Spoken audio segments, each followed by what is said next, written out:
welcome to the 40k Fireside Podcast, where we discuss everything to do with competitive Warhammer 40k with your hosts Vic VJ and David Gaylord.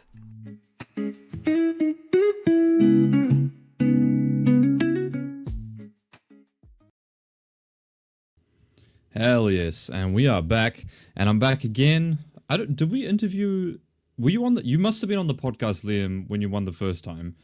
You must have been on the podcast when you won the second time, and now you're back again, of course, when you won the third time as well. I'm sure everyone who's listening knows that you're the third time repeat winner. I don't know if there's no one else that's won a tournament, let alone 3 times in a row, but 3 times for one of the biggest tournaments. And I think that's obviously the biggest achievement in Warhammer, to date, I think, for any individual person. And I'm struggling to think, there's probably some comparisons into, esports to some degrees now as well. But, obviously it's absolutely insane. Not to mention, playing Chaos Space Marines as well.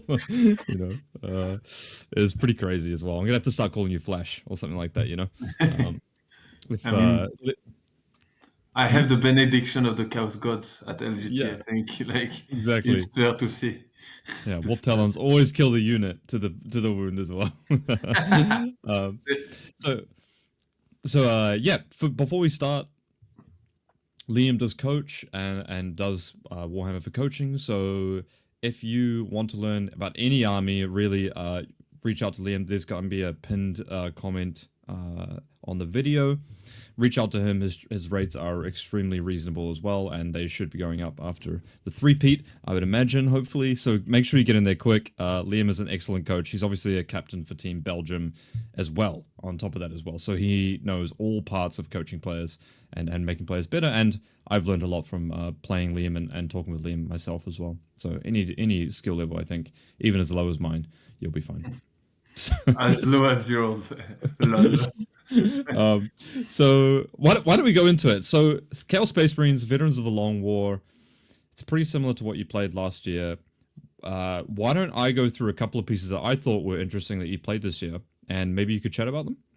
Mm-hmm. So we've got, because I think Liam and I have played against each other, at least I feel like I've played against you on this list multiple times, so I can kind of spot the differences here. So first of all, 10 Warp Talons. That's definitely a choice, and to be honest with you, you've only got 3 units that you've got 2 copies of here, so it's like a Highlander style list as well. So it's fluffy, narrative, and competitive. But how were the 10 Warp Talons for you this tournament? Would you kind of recommend them again? Yeah, they were actually the late addition to the list, and they were amazing. Really? I think they won me several games by just existing, so it was super useful. Basically, what I was finding is that basically I always say that CSM is a fair army, right? So you play classic 40k. I'm gonna run at you. We are gonna play each other. I'm gonna shoot you, fight you, and have relatively low level of tricks. And the Talon allow me to basically just say no, I'm an unfair army, and I'm gonna basically make you think a lot more and play a bit of an unfair 40k, which was really useful in this meta where everything is kind of flat, and you have some army Eldar, Drukhari that can fire and fit and shoot you for free. You have some army like Raven Guard that will take long angle on the table, or even 2 hard shooting army that will take long angle and shoot you to death. So I needed a bit of help, and I did find that into the presence of Warp Talon. Yeah, I completely resonate with what you're saying. My army was probably too fair, I think, when I was thinking about retrospectively, what I was playing. I was it's a little bit too face up, right? I move 6 out of a transport, a charge you sort of thing. And so having that threat where you can get a constant attrition, but also the rapid ingress threat later into the game, turns 4 and 5, completely changed the game dynamic. But I think that is a pretty hard unit to use, though, but it's unsurprising that Liam is great at using them, because you're really, really good at calculating how much damage is going to output from a unit into a unit, and if they ever get stuck, it's it can be obviously pretty bad if that happens early on in the game. So a pretty high skill cap unit to use, I feel like. Yeah, but generally what I was looking is any unit I would kill for free between 1 and 3, and it always happen, a unit that will not be in range of heroic intervention that I'm sure I'm gonna kill. So that happened a lot, and like I still have like my army around them. So I was creating chaos to make the situation happen where they will be super useful. Yeah. So you're kind of using them on turns 1, 2, and 3 for anything you can get your hands on, and then maybe like 3, 4, 5. If they don't kill it, you've got tempo pressure on the board anyway. Is that kind of the thought process? Yeah, I mean they never don't kill it because like I make sure that they kill it. Like Yes. Yeah. it's also like the strength of the list. I can invest like reroll it on them with the oath. So like Mhm. at that point they like reroll it with sustain and reroll wound. That army that unit is 40 attack AP 2 damage 1 with full Mm. reroll hit and wound and access to sustain or lethal. So Yeah. like unless you are a T10 vehicle, you are dying. Yeah. Yeah. They do a huge amount of output, which is really good. But they come at a price 270 points. Yeah. Next up, I would say the one thing. I mean, you played against me with this combo as well, but I don't know if you had this last year. Obviously, the Noise Marine and the Rhino package, because I've seen you play 1 Rhino, 2 Preds without this before. So you decided to put the Noise Marine and the Rhino package in there. How was that this tournament? So yeah, I started with 2 squad, Mm. and I had to cut some cut to add the oblate back because at one point I didn't have the oblate. Yeah. So I add them back to help against to again have a bit of unfair advantage.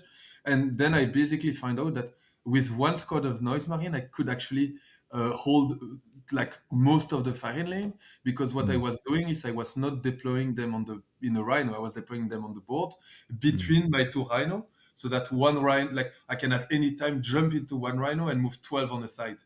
You see, and it was a bit of a way to projecting the threat range everywhere on the table. Yes, that is an extremely good tip, by the way. I didn't think of that. So you deploy. We've got your deployment coming up. I've got some photos there.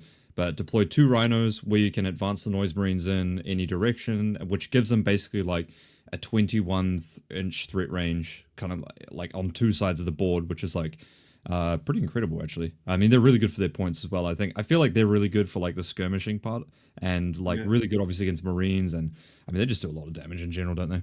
Yeah, it's really strong, especially in the detachment, because like with Oath and Firing Deck, we sustain it from a Rhino. I Mm. was able to just use the Rhino with them and put the Rhino in a way that if they kill the Rhino, I just disembark behind a wall and I still get to use my noise the turn after it. So that one unit of noise was really efficient in my gameplay. Yeah. Hell yeah. But I And couldn't afford more, sadly, because I had to spend for other stuff. yeah, I mean, your list is pretty lean when I think about it as well. I'll get to the last bit here really quickly. 2x2 Obliterators. I mean, I feel like they're a pretty swingy unit. Were they swinging up for you this weekend, or is it just sort of like, what's your approach to them? Because I feel like, I know I've heard you talk about it before, and it's pretty unique. So basically, they allow me to use my army rules a turn where I'm not committing anything because Mm. I can like drop and use their indirect to kill one piece. And I'm Mhm. not asking them to kill a big piece. Generally, what I was looking at, and I developed that kind of thinking, it was I want my Warp Talon to be able to rapid ingress efficiently. But when I go first, I only rapid ingress on the turn 2 of my opponent, and I Mm. will only use it in my turn 3, right? Mm. And the problem is that if my opponent is able to turn 2 push his screen to make the rapid ingress super far, it's not going to be efficient. So I was Mm. using my oblate on turn 2 to kill the unit that were going to screen the Warp Talon the turn after it, and also to buy their presence the turn after them. They were able to walk and be in the open and take range and then charge people to fight with Fire Office. Mhm. But like I was only asking them a lot when I was in a bad position. Yeah. I remember versus Boris Mitchev, they came down, boom, one shot the Demon Prince. I feel like I mean, in veterans, they're actually really, really good with sustained oath, like ignore cover. It really synergizes playing like this detachment with them, I think, which is awesome. But I think you raise a super good point there, which is that every turn you want to try and use your oath a moment as much as possible. And if you've got a turn where you're going first and you can't rapid ingress the Talons, then that gives you an opportunity to like maximize your detachment and keep pressure up without, letting up the pressure on turn 2. The rest of it's pretty standard, right? I mean, only 1 Chaos Lord and 5 Legionaries is an interesting, amount, but you've got the Talons, Obliterators, and Noise Marine plus 2nd Rhino package, so you can't play multiple Lords here. I would presume it's just too many points. Yeah. And they're And a bit face up on the board, aren't they? Really, like they're a good skirmishing piece early on to contest an objective, I guess, if you go second, right? But they're not like a huge part of your central game plan, like going into the later parts of the game, I would assume. Yeah, generally I was using them because they have access to free strat, so Mm. they can either redirect the oath or like use a free react move to Hmm. like kind of get the trading game early. Yeah. Yeah, a nice also addition from the last data set I want to mention is that now Fabius Bile is actually coming back at the end of the phase, not during the activation, which Mm. actually buffed the army quite a bit because Ah. when I'm sending my chosen in front of my opponent army, I always have Fabius Bile alive at the end of my opponent turn Ah. most of the time, so that I Yeah. can use it to create more chaos in the line, which come up quite a bit in my game. Yeah. So if you guys didn't know, like previously, Fabius Bile just, as soon as he died, stood back up and then died again in the same activation. But yeah, that's actually a nice shadow buff for Fabius Bile. That's awesome. It's nice to see them standardize it. Cool. Well, I thought, why don't we go through? We've got the top 8 event, but before we do that, let's jump over to the main event before the top 8 because you had some pretty interesting games here, and you had a really close one. Round 2, you had Matthew Bell from Warmaster's team playing AdMech. Why don't you give us a little bit of a lowdown on that one and kind of what made that pretty close, I guess. I mean, the thing was, it was on a Crucible, so the map is quite open from like fast moving gun. Yeah. So like, and he was playing chicken and stuff like that had like actually good angle turn one. So I Mhm. had to deploy really far back and went second.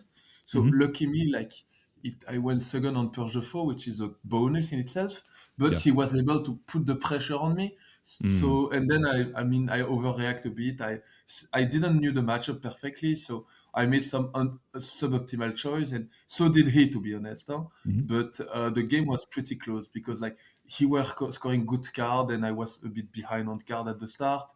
Yeah. And the primary being Purge the Foe, is I could never put him on 0 primary because he was always killing and Mhm. holding. And at the end, I managed to create like a 10-point difference on primary, but he was like 7 point ahead in secondary. So Yeah. it Yeah. made the game super close. And they have a lot of units, so Yeah. it was actually a bit like difficult to interact. I was going to ask But you, like, at then, oh no, I was going to ask, yeah. like, what are your thoughts on AdMech in general? Like, is this the first time you've had, like, have you played against them after the buff, like, before this game, or were you like pretty familiar No, with them? How do you think they felt? I was relatively familiar with them without the buff. I Mm. didn't felt actually the buff being that huge because he misused slightly the oath he was not really used to. Okay. So he chose the wrong target, but like for sure they are stronger than before because they used to struggle to kill sometime a big thing, Mm. and now they can actually do it, which is a Yeah. nice buff. Yeah, for sure. Um, Interesting. Yeah, I and I mean, think they are yeah, pretty strong, I think. Also, yeah, the Restoker with damage 2 make them a bit more scary. yeah, and he has 2 units of 10. I don't know how good it would be on WTC, but on UKTC you really get rewarded for playing like fast, long range shooting, particularly that can take like advantage of turn 1. So deployment zones you can really Yeah, shoot into quite easily. exactly. Mm. But Nice. to be fair, to mention, it's the game basically where the Warp Talon allow me to win. Like the Warp Talon allow me to stay in the game, and like they killed so many stuff and all score so many points. Like to give them a kill tally, they kill 10 Vanguard Vet and a Marshal. They Hmm. kill 7 Rostalker. They Hmm. kill a Scorpus and 5 Skystalker, and they finish by killing Cole. So like that's like quite a tally for one unit. Like that unit allow me to basically win the game. Yeah. If your opponent doesn't have like a dangerous heroic threat against the Warp Talons, they're pretty hard to lock down, I think. And I guess Warp Talons line up really well against just like AdMech units in general, right? Like just putting a bunch of saves on units that don't have amazing saves, or you put them on their 5-up invuln straight away, like that's kind of brilliant. Yes. Nice. So like round 6, you had a pretty tough one again here as well. You had Nassim Fouchain on Raven Guard, and like this was a list I think that was pretty anticipated going into the tournament. I think there were a couple of really good players on Raven Guard. Olivier, but he was playing Gladius. Nassim, and then the French player as well, who also made the top 8, was on Raven Guard, like in almost an exact same list here. What are your thoughts going into the matchup for Raven Guard? Because, for example, you're playing Sweeping Engagement and Terraform, which I feel like it's probably one of the better UKTC layouts to play a dropshoot army, play against a dropshoot army, maybe because the lines aren't as punishing into the deployment zone. But yeah, I don't know. Were you feeling a bit nervous going into this one? Yeah, like I played that matchup against Gustavo in the Invitational, and Mm, it was really sketchy. He made a mistake that allowed me to win, mm, but it was really, really sketchy. I felt like I was down. And then I played in training against someone, and I lost it in training. So, like, mm, I was not really like, I know it was a difficult matchup, but basically what happened is he tried to bait me to go out with Twin Scepter, and I just took the bait. And I went all in on turn one. Went first, went all in on turn one, and basically, what it allowed me to do is kill all the chaff. mm, It was at the price of all my chosen and all my predator, but mm-hmm. I managed to kill all the chaff and Okay. kill one Vanguard vet unit. Mm-hmm. So he was only playing with 9 Sen and one Vanguard vet unit. And Mm-hmm. then what happened is that I had my Warp Talon coming in, and they basically became to be the king of the game Mm, because they were jumping out, killing unit, and because Raven Guard is not really standing on objective. They tend mm, to kill you out of objective, but not mm. standing on objective, and Yep. only putting light resource on objective. So I use the Warp Talon to kill those light resource and continue to terraform objective. And I Yeah. had a lead in secondary that allowed me to basically lead the game. At one point, I think I was leading by like 35 points, Yeah. but uh, obviously he tabled me, but Yeah. he didn't really manage to catch everything back. Yeah, I had the same experience too when I was playing the Terraform mission as well. Like, if your opponent's army is pretty narrow, just like if you reduce their unit accounts and you've already terraformed, it's really impossible for them to catch up because they always have the choice between do I table my opponent or do I do an action and like probably die the next turn on the objective. So terraform's a really interesting one, I think, and that's a pretty crazy play. Like obviously round 6 against Nassim. Charging turn 1, sweeping engagement, like, okay, I guess we're going in. Roll a 6 on the chosen, maybe to advance, No, and no, then, I actually, I roll a 6 on Fabio on Bile, and yeah, then I measure. I managed to not on Bile on the Cipher. So yeah, I was able to put Cipher in range of strike unit turn one, and then I mm, was there. Okay, so now if I move my chosen, I'm 20 inches away. He mm-hmm, cannot react move. So I need to mm, roll a good advance, but I just rolled I think I rolled a 2, so okay, it was a bit too far. He was like with a 2, he was a 9 in charge. So I mm, didn't took it. Instead, I just charged the infiltrator and mm, I managed to slingshot into the lieutenant combi. So I yeah, managed to kill the lieutenant combi weapon with Vect and mm-hmm, and the infiltrator. So I was actually quite happy. yeah, But then nice. 6 Inceptor comes in and killed 8 chosen. I was like, "Ugh." I lost 8. I had 9 4 up to roll and I rolled 8 4 or less. So I like basically lost the chosen on the spot, which I was hoping to maybe keep a One bit or more two, alive. yeah, And he succeeded 9 in charge with Shan into Cypher. yeah, So he actually killed Cypher back as well. So that ah, was a bit. But at least after that, I managed to kill Shan, which basically fucked up his CP economy as well because yep, he didn't had like the free strat, which yep, allowed me to like basically put like he couldn't like redraw. He was really tied on the spot, mm-hmm, and he never could like AOC the Talon. He never like he was like really short on CP, so that was yeah. useful. Yeah, that's when I was doing my kind of analysis or like strategic thinking into Raven Guard 2. I was thinking like, well, their CP economy is pretty tight, so they can't AOC everything, and that's like one of the big pain points for them potentially there. But I mean, a great lesson on, an uphill matchup playing to your outs, I suppose, right? Like going first, terraform, pressure on, kill the chaff, like get a huge primary lead but get tabled is a pretty tough line to see, I think, for a lot of people, which is why obviously Liam is who Liam is. I mean, to be fair, I was exhausting. It was my ninth game of the weekend, Yeah. and I knew that if I was gonna go in a game where it's a lot of thinking, I might do a mistake and I might lose. And Mm, Ravengard is really hard to out sneaky between yeah. like the Rapid Ingress turn one and all of that. So I Yeah. just decided, okay, if I put a lot of pressure, the Rapid Ingress gonna come because he will have to, so I don't have to think about it, and then I can counter it with the Oblite the turn after it, which I did. Mhm, So basically his Rapid Ingress went and kill a pred on an objective. And mhm. then I basically, with the second pred and the oblate, managed to kill one Vanguard vet unit, which basically meant he didn't have a lot of resource on the table. And like the Yeah. Scents are not making the Raven Guard win. It just mean that the Raven Guard is stabling you. Yeah. So it was okay. Yeah, they still need their chaff to actually hold objectives, and because when you uppy downy the center and devastators, they're not uppy downing onto an objective, obviously. So they still need something to go on the objectives. Yeah, but they do a lot of damage. Oh my god, those guys are absolutely popping off. And they're also really resilient, so it's really difficult to actually go for the kill, especially with my army, because you would think, oh, the Oblit have a fair shot at killing them, but because they are damage 4, but I mean, it's so swingy that I don't want to try. Yeah, I mean, maybe you drop in and they have a CP for Overwatch, and then they just Overwatch you and kill no Blit anyway, then you roll one shot, and then they save it because they save on 5 up, and you're like, oh, okay, great. So even they save on 4 up. So 4 up, yeah, of course, if they AOC, yeah. No, because they're always in cover. So like Oblits are AP4, right? No, AP3. Sorry, I thought Oblits were AP4. That's why. No. Nice. And then so going into so that was the round 6 of day 2.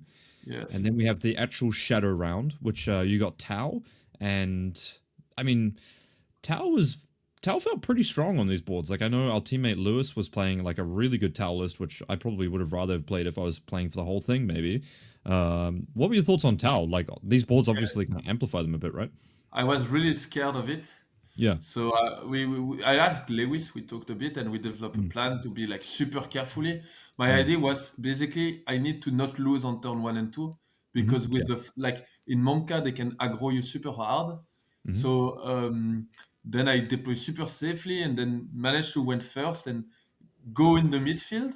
And I think I made a mistake here. I lost my talent turn 1, so that was a bit of a meh.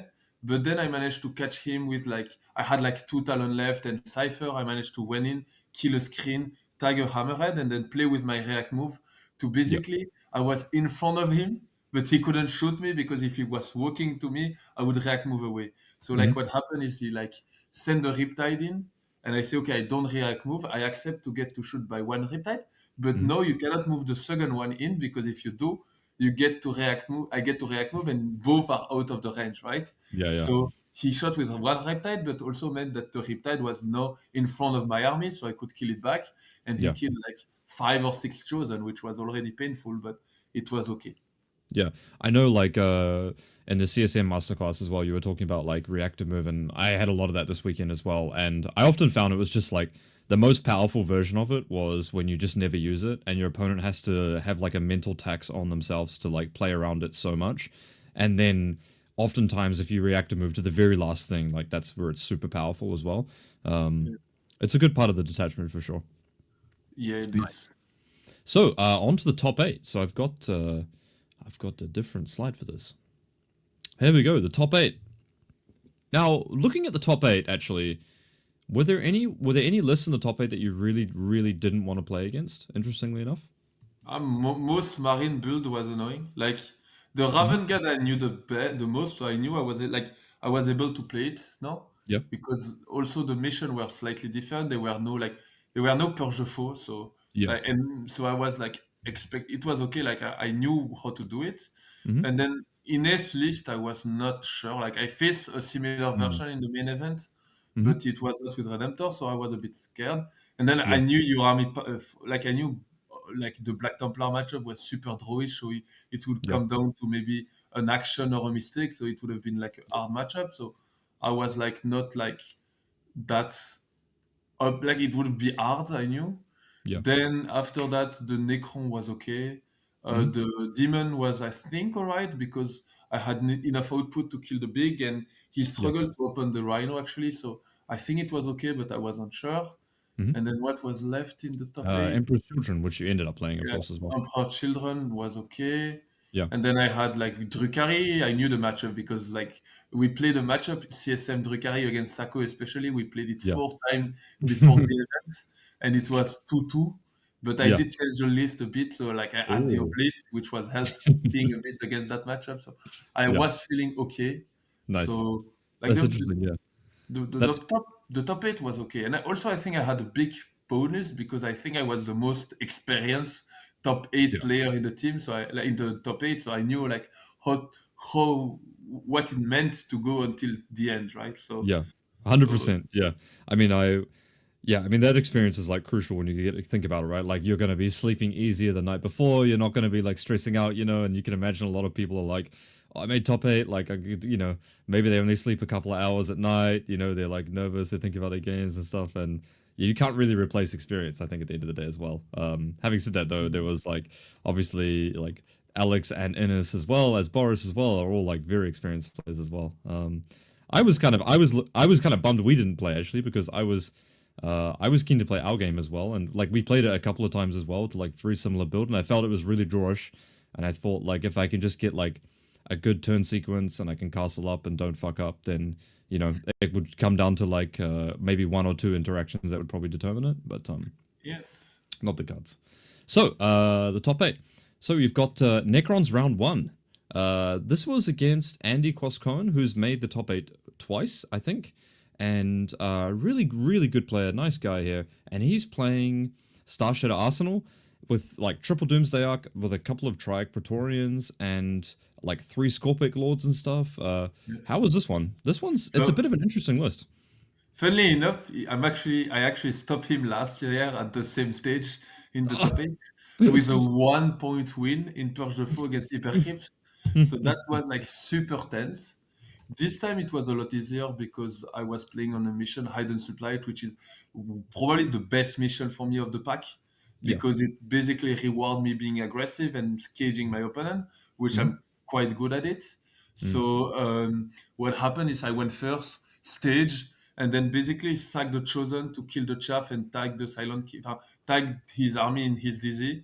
And he basically never see a primary until like last turn, where I was on the objective and scoring it, and I was killing all the chaff, and I managed to kill, like he had to then sack a Doomsday Arc, so then I kill a Doomsday Arc, and the output actually drop off a lot when you kill some of the Doomsday Arc, and he start to be low on unit. Yeah, nice. So I think that's pretty common for Necrons, right? When you play against them, they either have like a very narrow core element to their list, and then they've got like either 3 units of chaff or 2 units of chaff, and they obviously don't have fallback and shoot on top of that as well. So it actually does. He actually does in the detachment with an enhancement, but it doesn't really matter. Yeah. He playing that? I don't think a lot of people play that actually, but he has Dread Majesty and Chrono Impotence Fields and Demanding Leader. So I take it he does have it, and he also has -1 damage here as well. Yes. Nice. But yeah, go on. But I managed to kill all of the small character and the small piece to let him like with like his big piece, but I had like random shit everywhere, and I still had the talent that was Rapid Ingress on this mission is actually really strong because I'm like Rapid Ingressing and holding 2 objectives to get all more stuff like that. And he didn't had enough like the table where like there is a bunch of line of sight to cover because I was everywhere, and he still need to put himself to kill stuff. So adding the extra talent, he couldn't really account for it, and it scored me a lot of points. I guess Talon's in that matchup too. Like you can probably multi-charge 2 units of chaff, like a Lord and like 5 flayed ones, and like probably kill like both, maybe. The Lord were unkillable. Like I put like 4 oblate and barely kill one. Then put like 5 chosen in it and didn't kill it. Let it on 1 pool. Put the Lord with the 2 power fist on 1 and didn't kill it. So like I'm actually not sure I can kill it, but I was able to kill like the Praetorian, and I had target with it. I actually wait for like I'll lay off the Warp Talon until the very last moment. I think I Rapid Ingress during his turn 3. So that's interesting. But I didn't need it, I felt, and so I rather keep him forcing to screen and thinking about it, and so it was actually useful. And they finished the game by taking his own objective, so it was really useful. Capture enemy outpost. Nice. I've actually got, I don't know if you knew, but I was commentating, well, you probably know now, I was commentating your deployment for this game right here as well, because you were playing Boris Mitchip, obviously our teammate, and this is a pretty epic game. I remember I was watching this one pretty closely, and it seemed back and forth. I actually gave Boris some advice before the game. I said, I told you about kind of what your playstyle was. I think, well, at least what I thought it was, and like how I've played against you. And then I was like, keep your guys in the Rhinos. Do not get out of the Rhinos unless you need to. But why don't you talk us through like your deployment here? Because we're lucky enough to have the photo here as well. I mean, the idea against the EC is you don't want to give any pledge for free. Mm-hmm. So the idea here is really simple. You want the pred on the edge because you get the most line of sight of it. So Mm-hmm. like that's why, but they are still like relatively far away. Like I was measuring it, I was like 30 away of his DZ, so that it's like a 14 on 3d6 to charge me, which is Mm-hmm. like quite unreliable. And then what you want is having like some unit in the Rhino, but like you don't want him to actually go for the Rhino because it's actually a nice pledge. And so on the top, for example, he was quite far, and in the middle, I had like 5 Nemesis crew and the 10 chosen around, so that if he charge a Rhino turn one, I can heroic and get huge movements. And Mm-hmm. then he's fully covered by the Vectora, so he um, cannot use any strat turn one, so no like reroll Overall, hits.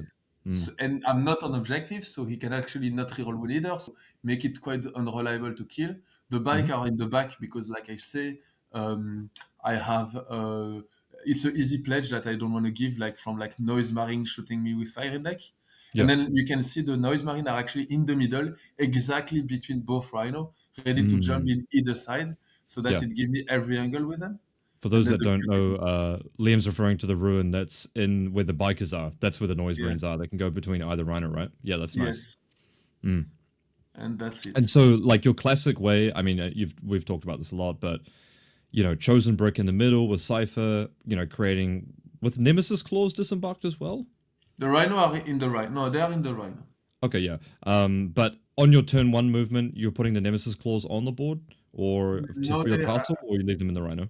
From my memory, I was in the Rhino because Okay. what is happening is that in the matchup, I'm super happy if he send a Lord squad into the Chosen, because with AOC he will actually kill like only one squad. So if I building my CP, so I'm going first, I'm gonna discard a card, so I will be at 3 CP, so that I will always be able to AOC fight interrupt, so that he can never send 2 squad into me, and if he send 1 squad it actually not doing enough because I will AOC and then he die. So like the Chosen actually don't really need protection in that matchup. Nice. Yeah, that makes complete sense. And like I was talking as well, is that you've got a little bit of a range advantage as well, I guess, right? From the Predators, which is kind of nice. And if you do get a line, like maybe on the Rhinos, like disembarking him from the Rhinos is like quite nice. But he does have a huge amount of output. He does have the Demon Princes as well, which line up pretty good against your army, I would say here as well. Like what were your thoughts on like screening the Demon Prince and Rapid Ingress? Because that I think a lot of players kind of struggle with that unit exactly and that situation, I think, right? I mean, screening Rapid Ingress, my idea was I was gonna move the bike first in the middle, like from after turn one, and then turn two, there would be my screening in the middle, and I would have the pred on the side, and like I can like screen with React Move, right? Like on that map, I have a really nice tech. Is that you see my expansion objective? Is I can disembark the lore squad, advance on it, put them in a position where they cannot really get shot unless they walk within 9, and then put the Rhino in the corner so that if he send a unit, I can always React Move into the Rhino. And it's what I did actually, and it forced him to commit a lore squad turn one, which for basically no damage, which I was really happy about. Nice. So basically, this confirms that I'm just as good as player as you, Liam, because that's exactly what I said you were going to do, and on the deployment stream when I was analyzing it. But yeah, I mean, it's a super good play. Like you can make your opponent attrition you, and then you can even like if you go second, charge that unit, pile him back towards the objective. When he sends a second unit, reactive move back into the Rhino, which is like super clutch as well. Good way to get some attrition. Exactly. Nice. So this game was this game looked kind of close for a long time, I feel like. Do you think there was a defining point when like the game really like swung in your favor? Yeah, it's when I managed to kill everything on my turn 3. It's because like what happened is that I was not expecting to lose both pred, but I actually did because like one noise actually killed my pred with no buff. Like I was expecting to lose the one on the bottom because he was on low wound already, but not the one on top. So I was a bit sad about it, but it's okay. But what happened is basically then my clock bab I managed to actually I roll a bit lucky and I did a grenade for 2 wound and then my oblit finished the demon prince by himself, so I didn't need to commit any other resource. So I was then able to kill everything because I was quite back on the score at that point. I think he had like a 20-point advantage at the end of turn 3, Yeah. which was a lot, right? But because I was so up in material, I basically tabled him on turn 4, and Mm-hmm. the Talon made the day again. Like in that game, actually, what happened is the Nemesis Claw were able to charge both Lord, and I was able to put the Nemesis Claw within range of both Lord, so he couldn't use any strat. So I was able to freely activate all my army and actually kill everything. And then I was able to pop the Warp Talon back into the sky to then basically have I would say, a killing Rapid Ingress. You see the mirror of my Noise Marine, the same rune in his DZ. Yeah. I was able to Rapid Ingress there on turn 3, on turn 4, to then unstick his home and charge the remaining unit that was left on his expansion, and then Yeah. table him. So Yeah, that it's was really Warp Talons are actually super good in this matchup because like Emperor's Children don't have like they sacrifice their army to get buffs so their other units get stronger. So they don't really have a good way of screening their backfield like later in the game, right? Otherwise, yeah. like they screen with like 5 infractors, but when 5 infractors have good buffs, like they do huge damage, and you really need like every single part of your list to be activating in the later parts of the game. So like having a like Warp Talons, forcing them to play like the mid board and like the backboard is like quite difficult for them, I'd imagine. Yes. Nice. So Hell yeah. So, game round 3. This was I didn't get to catch much of this game because I watched the last game and then I went home. But this was Take and Hold, Search and Destroy. So, a pretty classico matchup here. I had just lost to Alex Sacco. Alex had just beaten Innis as well. So, clearly, like, Drukhari, from my perspective, felt extremely good against Marines. I know when I got this pairing, I was like, God damn it. So, I mean, CSM is like kind of similar to Marines, right? Like, so, like, is this good matchup for you? Is bad matchup for you? Or I guess you said it was 2-2, right? So, it's lame. I mean, the 2-2 was me working the ass of my working my ass off to get a game where he tabled me twice to 20 score. So so it was 2-2, but in WTC scoring it was like 49 to 20 to 21, right? Okay, But yeah. to 39. But what happened here is I was basically anticipating everything because I Mm-hmm. knew the match. And my idea was I need to make the Talon win me the game, and I decide and the Pred as well, because like the problem on this map is I cannot really deploy the Pred in outside of Scourge line because Yep. you see exactly there. You see the two tape measure drawing line in Yep. my DZ is actually like the line the Scourge can take turn 1 in my DZ. Yeah. So So if you guys don't know, Drukhari have like scourges, but they can move 14, but they can advance and shoot. And on UKTC boards, scourges are pretty oppressive. If I'm going to complain about one unit, you can basically move from this ruin right on the small ruin on the very right hand side of the board there, next to the dice tray, all the way down to the bottom of the tape measure and shoot into the deployment zone with a Dark Lance. So I also had to put my Rep-X in reserve, and I actually put my other Rep-X where your Rhino is there as well, actually, and trying to put in Rapid Ingress or like Strat Reserve so he can bleed a little bit more. But yeah, it's pretty hard to hide from them on turn 1A. yeah, so my idea was I deployed the oblate so that if I go first, I have a huge advantage because I can actually kill the court with oath, and then it means that now his home objective is not like I'm probably not killing the whole court, but I'm killing most of the cavalry, and it mainly means that the unit is way less dangerous, and I'm unsticking his home objective, which is actually huge. So Yeah. like I'm preventing him from sticking his objective more Yeah, likely. that's nice. Starting the But blitz on the board is really, really smart, actually. That's awesome. so that was a bit of and I put the Pred and the Talon in reserve. So that was a bit of my idea. My idea was I'm gonna like put really light resource on my expansion and like get an idea, try to go around him because like he went first and basically solidify his midfield, and I couldn't really do anything about it. Like he had the midfield, but I basically played the angle, and he bleed a bit too much screen at one point, which allowed me to kill them for free. And then I was able to have like a devastating blow with my Pred coming from reserve and having the Warp Talon controlling the game and the tempo of the game. Yeah, that's super interesting. I mean, you've got the ability to castle on the opposite side from his castle as well, right? Like, were you worried against Not, Drukhari that? not really, because his base are 25, right? I was So just about to ask you, were you worried about him being able to like crack your castle? no, Basically? so I didn't castle. I actually put my chosen. I moved them a bit back actually. So if you see them, like if you in turn 2, I would move them behind the tape measure actually to be super far away, so that he cannot reach me. Because even if he go and roll a good advance, I will just react move and go to my board edge. And my idea was to slowly move to the expansion objective of my opponent. Because what thing he doesn't do is killing me in shooting. He kill my vehicle fine, but doesn't really kill the chosen in shooting. So I can play around that.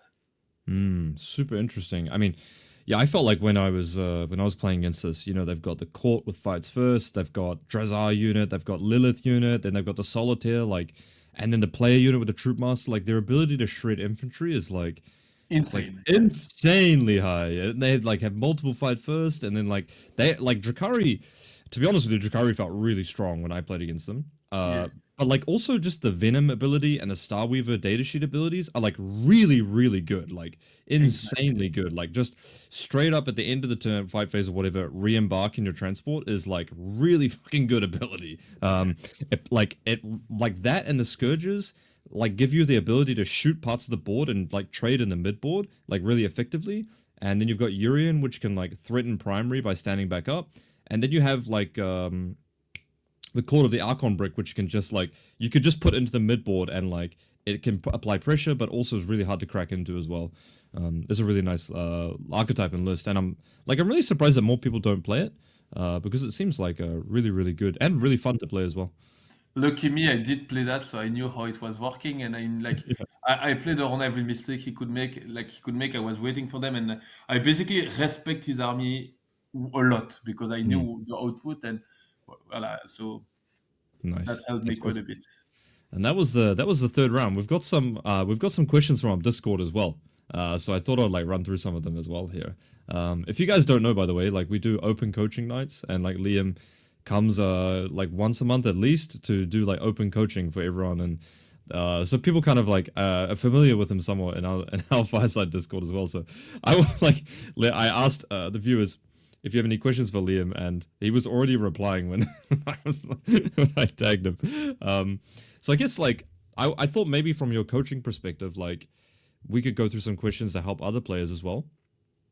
So the first question would be like, how can you like better prepare for like important tournaments? You know, like I guess like the context of that one was in the meta at the moment. Should you play the better army, or should you play something you're like really, really comfortable with? And how does that affect your prep, do you think? I think playing the meta army is, especially in LGT, where there is no meta because the meta is everything, because there is 1,000 fucking player and everything is playing everything, right? So I think there is no meta, and so you should play what you're confident with, in my opinion. So that's really why I went for CSM. I mean, it's not really why I went for CSM, but it's really why I was confident I would do well with CSM, I'd say. Yeah, for sure. Well, let's skip over to the army choice question here. Is like, what would you have played if you didn't have to play CSM for the three-peat? Like, I mean, I'm very much sure that you played CSM because, you know, going 3 times with CSM was like absolutely insane. But like, would you have, what army would you have played if you didn't have to like have the pressure of doing it 3 times with CSM? Do you think? I mean, I didn't have the pressure. It was like a night. I was happy to do it. Peer pressure. Honestly, CSM was actually a good choice, I think. Because the matrix was quite flat, and I was able to play my bad matchup, even it was never unplayable. Because, for example, I was thinking Eldar, because I just went to WTC and actually did a great result with Eldar. But the problem with Eldar is that they had like War Eater that was a bit iffy, and I didn't really knew how to work against it, and I didn't want to invest the time in it. But like because I was tracking CSM, the other one I was considered a bit was like EC, because I had like a nicely beautiful army that actually in like my CSM are shit army, like paint wise, and I commissioned my EC and they're actually looking nicely. So I was like, maybe I play a nice army, but like I would say like I wanted to go with CSM anyway, so I chose to go with CSM. But like I had other option, like Drukhari was also I just buy a Drukhari army as well, so like it was also in my list. But like yeah, that's interesting. Do you think you could have won with Emperor's Children? I don't know. Probably not, because it's not CSM. Great answer. In terms of like prep, why do you think no one else is like playing Veterans of the Long War? Like we see, you know, I guess, do you think that, why do you think no one else is playing Veterans of the Long War? And I'll ask you a follow-up question afterwards. That is a good question. I'd say Veteran of the Long War don't really have like straight up rule that you gain for free, Mm, right? When you look at Raider, you have like ASO N plus 1 AP, and you don't have to make any choice, right? Where with Veteran of the Long War, you have to choose the oath, which mm, is not something that is like trivial. You have yeah. to choose it correctly. And it's a Mm, bit the same with like the stratagem. Like when you compare the two best stratagem in each detachment, on one side you have opportunistic Raider, where mhm, you are proactive. You are doing the movement after you fight and you can decide to your game plan. Where veteran is way more like reactive because you have mm, a reactive move and you wait for your opponent and you cannot actually sometimes react move to the first unit that he moved because he's just baiting you out. mhm, So like I would say like and like the game play of veteran is a lot more macro game because mm, you're not fast, you're only moving and shooting and moving and charging. You have one unit that can advance and charge. Where in Raider, everything is advancing and shooting, and every unit can advance and shoot and charge for one CP. So you have a lot of way to apply pressure. Where in Veteran, you need to have a better macro game. Like I was behind in most of my game. Like in mm. most of my game on the score during 1 to 3, I was 10 to 20 points behind. But I knew that I would catch back because I had like a good macro view of the game.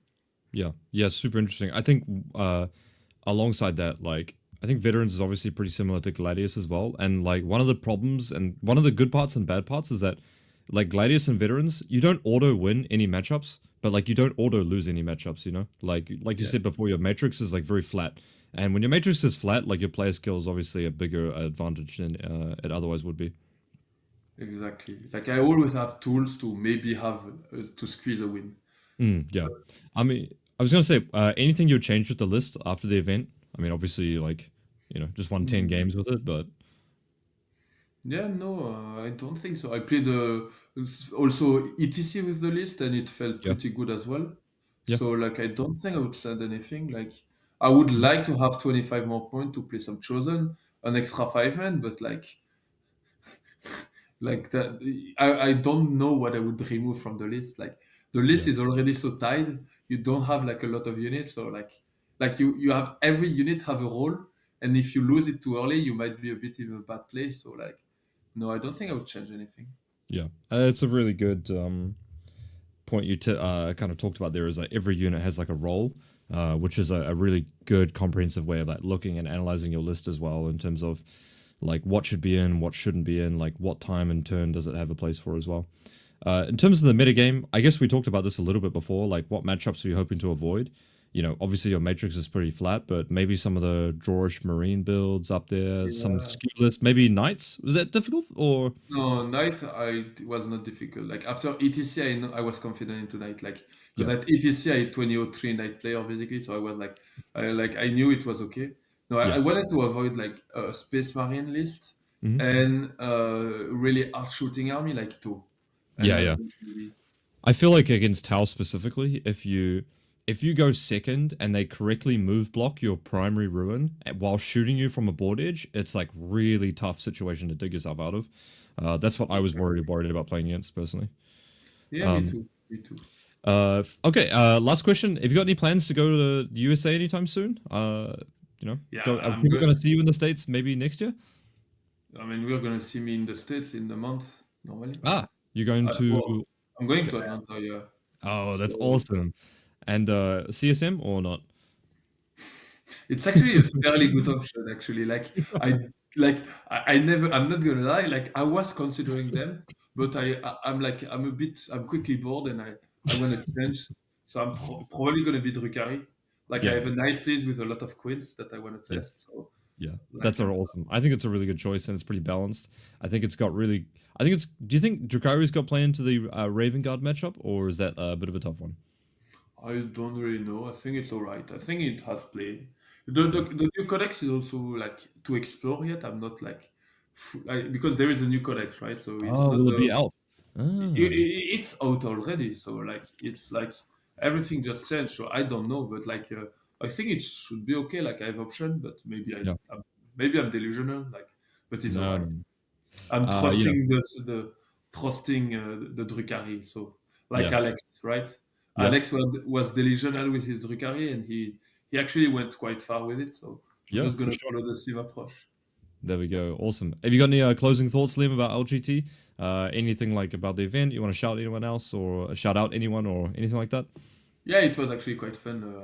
I mean, I want to shout out most of my opponents because I had like a great time and Mhm. it was super cool. And also like all the classic usual suspect because we had quite fun time into the around the stream table into the. Actually, I will shout out also the stream table because the stream were nice Yeah, and obviously the area and the event was quite cool. Like every year, it's a bit yeah. of an industry, right? Because when you're in the event with all the table, you are like you don't have a lot of place, but it's quite a fun event. Yeah, it's. I feel like it's run pretty well for how big it is, Yeah, and that's probably that's quite a feat. And like the stream was super smooth. There was no problems. I think they had like 5 sportsmanship calls across the entire weekend, which was like pretty crazy as well. So that's awesome. And people like Liam, showing us how it's done at sportsmanship at the table, which is awesome. Okay, there you go, guys. Recap from the people have been throwing the goat emoji around, and I'll let you guys decide where he is on that one. And everyone's got their favorite player, and Liam is your favorite player's favorite player. That's the best way to put it, I think. There we go, guys. See you later. Ciao. ciao.